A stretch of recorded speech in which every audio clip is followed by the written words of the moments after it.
স্বাভাবিক হয়ে আসছে পার্বত্য পরিস্থিতি। খাগড়াছড়ি ও রাঙামাটিতে ১৪৪ ধারা প্রত্যাহার, চলছে অবরোধ। টানা ১১২ দিন পর খুলেছে ঢাকা বিশ্ববিদ্যালয়। ক্লাস শুরু হলেও পরীক্ষা নিয়ে উদ্বেগ। সামনে বড় ধরনের চ্যালেঞ্জ দেখছেন ভিসি অধ্যাপক নিয়াজ। আশুলিয়া ও গাজীপুরে আবারও শ্রমিক বিক্ষোভ, কয়েকটি কারখানা বন্ধ। পরিস্থিতি নিয়ন্ত্রণের চেষ্টায় সেনা সদস্য সহ আইন শৃঙ্খলা বাহিনী। আগামীকাল ডক্টর ইউনূসের নিউ ইয়র্ক যাত্রা। বাইডেনের সাথে বৈঠক মঙ্গলবার। তেজগাঁও কার্যালয়ে সেনা প্রধানের সৌজন্য সাক্ষাৎ। দেখছিলেন ক্রাউন সিমেন্ট সংবাদ শিরোনাম, এবার বিস্তারিত। ধীরে ধীরে পরিস্থিতি স্বাভাবিক হয়ে আসায় ১৪৪ ধারা তুলে নেওয়া হয়েছে খাগড়াছড়ি ও রাঙামাটিতে। খুলতে শুরু করেছে দোকানপাট। নতুন বাংলাদেশে পাহাড়েও কোনো বৈষম্য থাকবে না বলে আশ্বাস দিয়েছেন উপদেষ্টারা। এদিকে অবরোধ প্রত্যাহারের অপেক্ষায় খাগড়াছড়ি ও সাজেকে আটকা পড়া প্রায় ২,০০০ পর্যটক। খাগড়াছড়ি প্রতিনিধি HM প্রফুল্লর তথ্য ছবিতে দেখুন ডেস্ক রিপোর্ট। খাগড়াছড়ি সদরে মোটরসাইকেল চুরিকে কেন্দ্র করে এক বাঙালি যুবককে পিটিয়ে হত্যার জেরে অশান্ত হয়ে ওঠে পার্বত্য অঞ্চল। প্রাণ যায় ৪ জনের, গুলিবিদ্ধ সহ আহত হন অনেকে।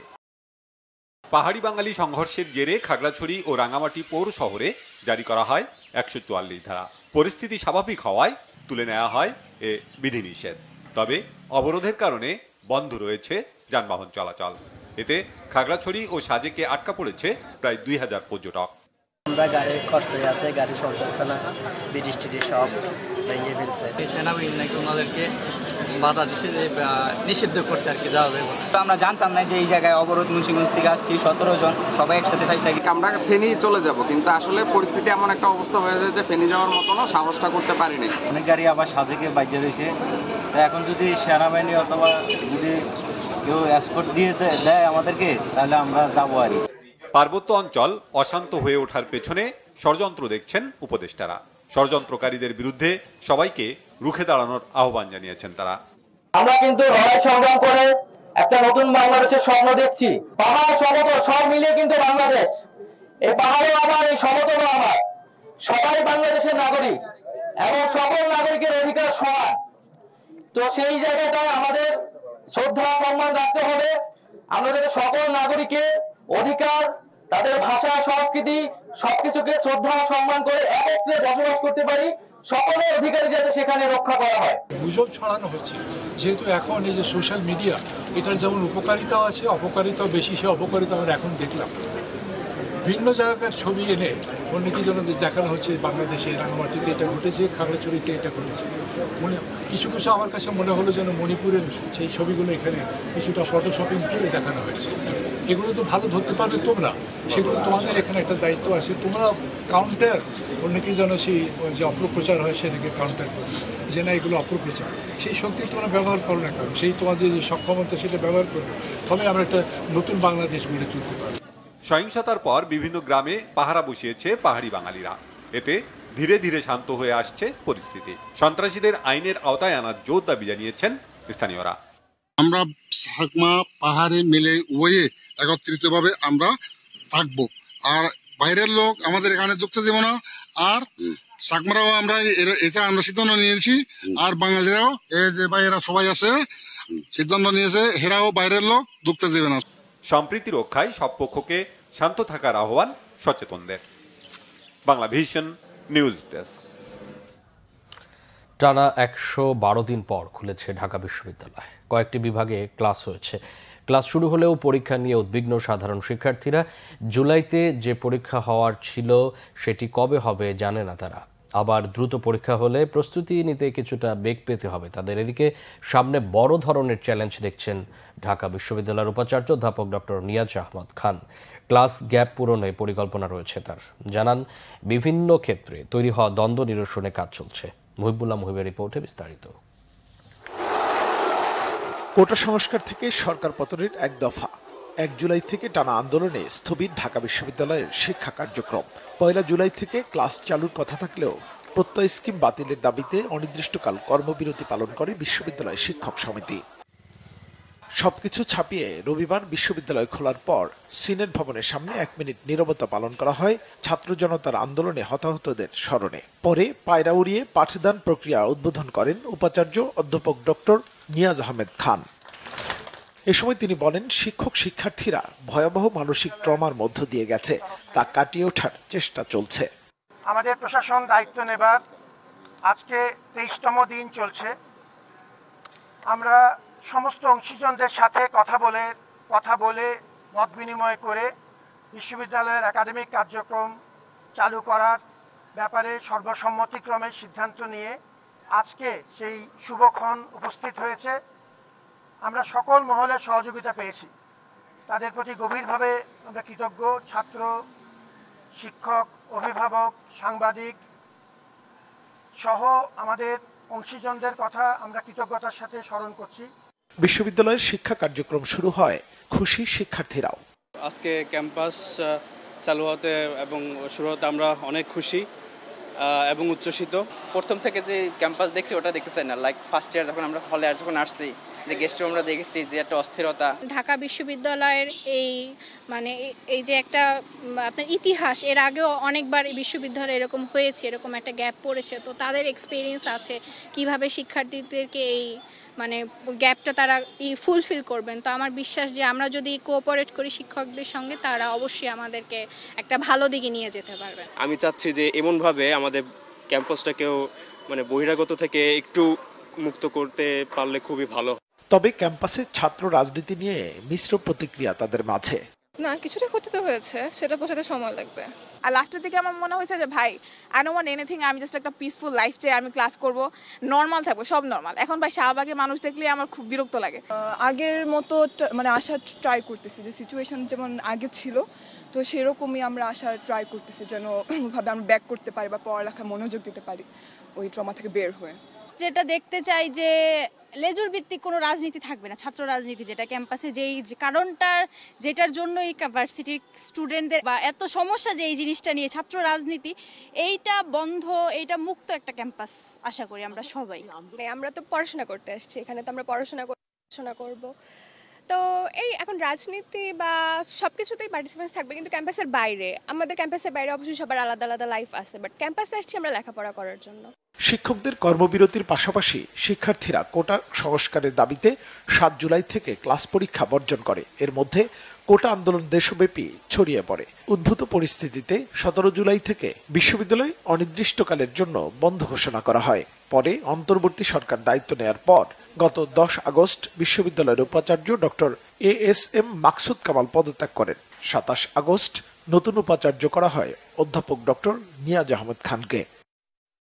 মুহিবুল্লাহ মুহিব, বাংলা ভিশন, ঢাকা। আশুলিয়া ও গাজীপুরের কয়েকটি কারখানায় আবারও চলছে শ্রমিক বিক্ষোভ। অনির্দিষ্টকালের জন্য 19টি কারখানা বন্ধ ঘোষণা করেছে মালিকপক্ষ। বিক্ষুব্ধ শ্রমিকরা জানান, তাদের সব দাবি না মানা পর্যন্ত কাজে ফিরবেন না। অপরদিকে মালিকপক্ষ জানান, শ্রমিকদের যৌক্তিক দাবি মেনে নেওয়ার পর কাজে যোগ দিয়েছিল তারা। এর মধ্যে নতুন করে শনিবার আবারও বেতন বৃদ্ধির দাবিতে কারখানায় কাজ বন্ধ করে স্টাফদের আটকে রেখে বিক্ষোভ করে ডেকো গার্মেন্টসের শ্রমিকরা। আজ সকালে ফের কারখানায় প্রবেশ করে কাজ বন্ধ রেখে দাবি আদায় বিক্ষোভ করছে তারা। খবর পেয়ে সেনা সদস্যরা বিক্ষুব্ধ শ্রমিকদের শান্ত রাখার চেষ্টা করে। অন্যদিকে অনন্ত গার্মেন্টসেও বিক্ষোভ করেছে শ্রমিকরা। এদিকে সকাল 8টায় বেতন বোনাসের দাবিতে গাজীপুরের বিভিন্ন এলাকায় মহাসড়ক অবরোধ করে বিক্ষোভ করেছে শ্রমিকরা। এতে ঢাকা ময়মনসিংহ মহাসড়কে যান চলাচল বন্ধ হয়ে যায়। দুর্ভোগে পড়েন যাত্রীরা। 4 ঘন্টা পর পরিস্থিতি নিয়ন্ত্রণে আনে সেনাবাহিনীর সদস্য ও শিল্প পুলিশ। জাতিসংঘ সাধারণ পরিষদের অধিবেশনের ফাঁকে মার্কিন প্রেসিডেন্ট জো বাইডেন বাংলাদেশের অন্তর্বর্তী সরকারের প্রধান উপদেষ্টা ডক্টর মোহাম্মদ ইউনূসের সঙ্গে দ্বিপক্ষীয় বৈঠক করতে যাচ্ছেন। নিউ ইয়র্কের স্থানীয় সময় 24 সেপ্টেম্বর দুপুরে জাতিসংঘ সদর দপ্তরে বাংলাদেশ ও যুক্তরাষ্ট্রের শীর্ষ নেতারা বৈঠকে বসবেন। গত বৃহস্পতিবার ওয়াশিংটনের পক্ষ থেকে জাতিসংঘ সাধারণ পরিষদের অধিবেশনের ফাঁকে ইউনূস বাইডেন বৈঠকের বিষয়টি চূড়ান্ত করা হয়। এর পরিপ্রেক্ষিতে 24 সেপ্টেম্বরের পরিবর্তে ডক্টর ইউনূস আগামীকাল নিউ ইয়র্কের উদ্দেশ্যে রওনা হচ্ছেন। গত 3 দশকে বাংলাদেশের কোনো রাষ্ট্র বা সরকার প্রধানের সঙ্গে যুক্তরাষ্ট্রের প্রেসিডেন্টের কোনো বৈঠক হয়নি। গত 8 অগাস্ট প্রধান উপদেষ্টা হিসেবে দায়িত্ব নেওয়ার পর জাতিসংঘ সাধারণ পরিষদের অধিবেশনে যোগ দিতে নিউ ইয়র্ক যাত্রা হতে যাচ্ছেন যাত্রী হতে যাচ্ছেন ডক্টর ইউনূসের প্রথম বিদেশ সফর। জাতিসংঘ সাধারণ পরিষদের অধিবেশনে জনকল্যাণমূলক রাষ্ট্র গঠন, রোহিঙ্গা সংকট, টেকসই উন্নয়ন, অভিবাসন, ফিলিস্তিনি সহ বিভিন্ন ইস্যু প্রধান উপদেষ্টা তার বক্তব্যে তুলে ধরবেন। অন্তর্বর্তী সরকারের প্রধান উপদেষ্টা অধ্যাপক মোহাম্মদ ইউনূসের সঙ্গে সৌজন্য সাক্ষাৎ করেছেন সেনাপ্রধান জেনারেল ওয়াকারুজ্জামান। দুপুরে তেজগাঁওয়ে প্রধান উপদেষ্টার নিজ কার্যালয়ে তাদের এই সাক্ষাৎ হয়। এ সময় প্রধান উপদেষ্টা দেশের সার্বিক নিরাপত্তা নিশ্চিতে সেনাবাহিনীর ভূমিকা প্রশংসা করেন, পাশাপাশি বেশ কিছু নির্দেশনাও দেন। ৭৯তম জাতিসংঘ সাধারণ অধিবেশনে যোগদানের জন্য সোমবার নিউ ইয়র্কের উদ্দেশ্যে রওনা হবেন প্রধান উপদেষ্টা। সেখানে ২৭ সেপ্টেম্বর জাতিসংঘের সাধারণ অধিবেশনে বাংলাদেশের হয়ে ভাষণ দেবেন তিনি। অন্তর্বর্তী সরকারের প্রধানের নিউ ইয়র্ক সফরের আগে তার সঙ্গে সাক্ষাৎ করলেন সেনাপ্রধান। পুঁজিবাজারের সার্বিক পরিস্থিতি সহ অর্থনৈতিক বিষয় নিয়ে Bangladesh securities and exchange commission BSEC সঙ্গে বৈঠক করেছেন বিশ্বব্যাংকের প্রতিনিধি দল।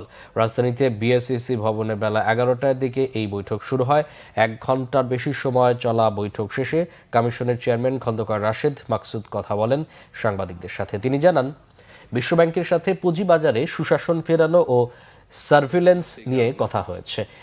বিশ্বব্যাংকের কারিগরি বিষয়ে বিএসইসিকে সহায়তা দেবে বলে জানিয়েছে বিএসইসি চেয়ারম্যান।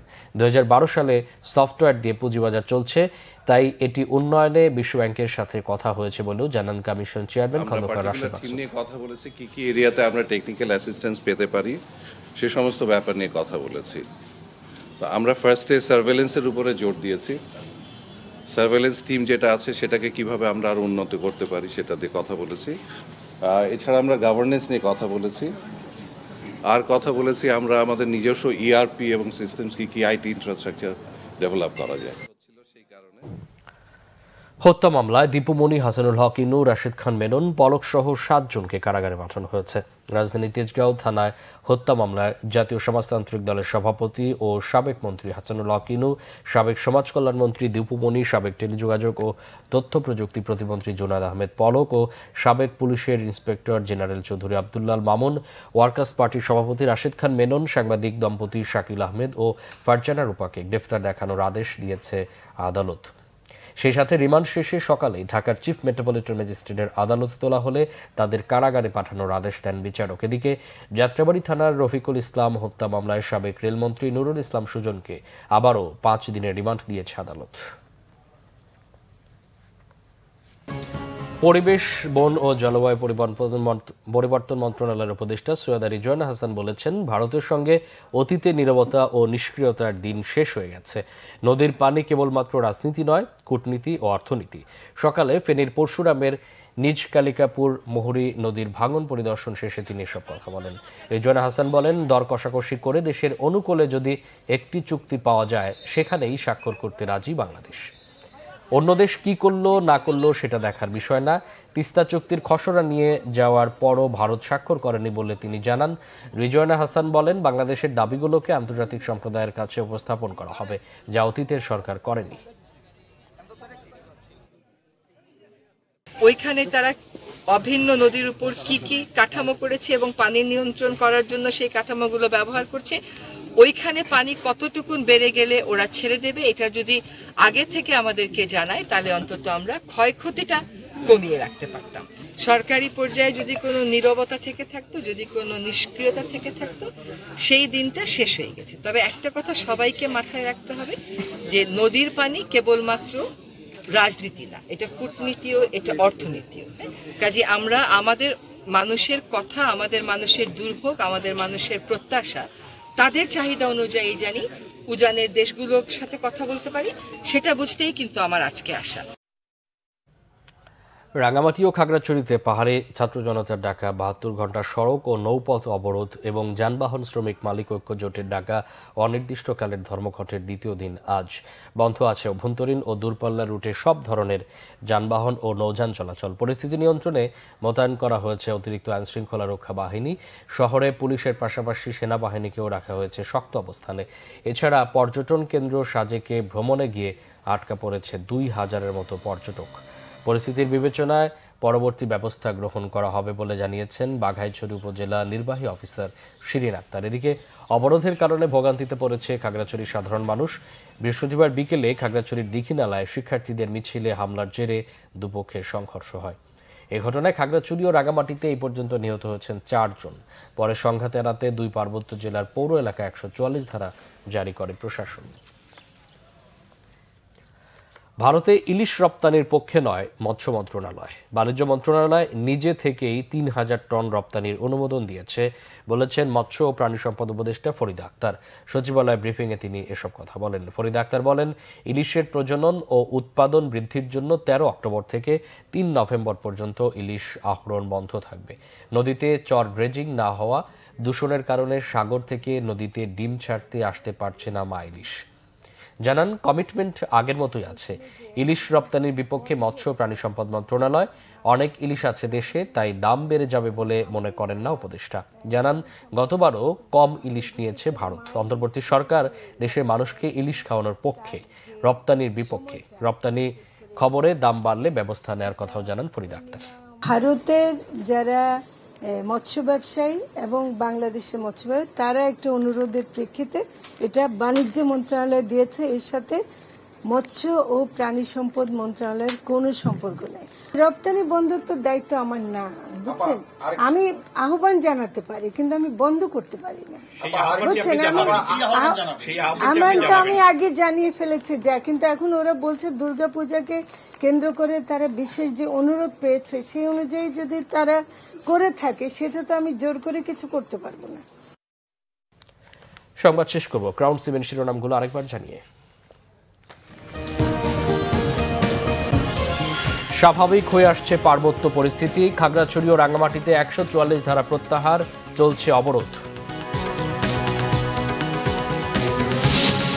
টানা 112 দিন পর খুলেছে ঢাকা বিশ্ববিদ্যালয়। ক্লাস শুরু হলেও পরীক্ষা নিয়ে উদ্বেগ। সামনে বড় ধরনের চ্যালেঞ্জ দেখছেন ভিসি অধ্যাপক নিয়াজ। আশুলিয়া ও গাজীপুরে আবারও শ্রমিক বিক্ষোভ, কয়েকটি কারখানা বন্ধ। পরিস্থিতি নিয়ন্ত্রণের চেষ্টায় সেনা সদস্য সহ আইন শৃঙ্খলা বাহিনী। আগামীকাল ডক্টর ইউনূসের নিউ ইয়র্ক যাত্রা। বাইডেনের সাথে বৈঠক মঙ্গলবার। তেজগাঁও কার্যালয়ে সেনা প্রধানের সৌজন্য সাক্ষাৎ। এই ছিল এখনকার মতো। পরে সংবাদ বিকেল 4টায়, এর আগে 3টা রয়েছে নিউজ টপ 10 দেখার আমন্ত্রণ রইল। এছাড়া বাংলা ভিশন সংবাদ ও সংবাদ সংশ্লিষ্ট অনুষ্ঠান দেখতে ভিজিট করুন www.bfnews24.com ও facebook.com/banglavisionnews এবং সাবস্ক্রাইব করুন youtube.com/banglavisionnews। এতক্ষণ সাথে থাকায় অসংখ্য ধন্যবাদ।